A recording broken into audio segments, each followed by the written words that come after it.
আসসালামু আলাইকুম, সবাই কেমন আছেন?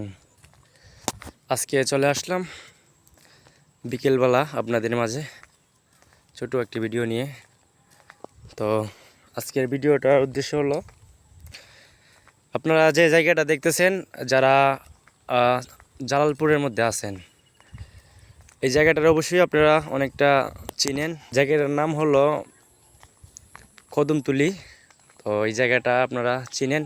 আগে অনেকগুলো কদম গাছ ছিল, কিন্তু বর্তমানে কদম গাছগুলো কেটে ফেলার কারণে এখন এই জায়গাটা অনেকটা গ্যাপ দেখা যায়।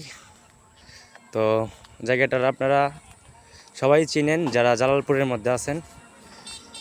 তো এই কারণে আমি ভাবলাম যে একটা ভিডিও দিই আপনাদের মাঝে, তো আপনারা দেখেন, অনেকটা ভালো লাগবে।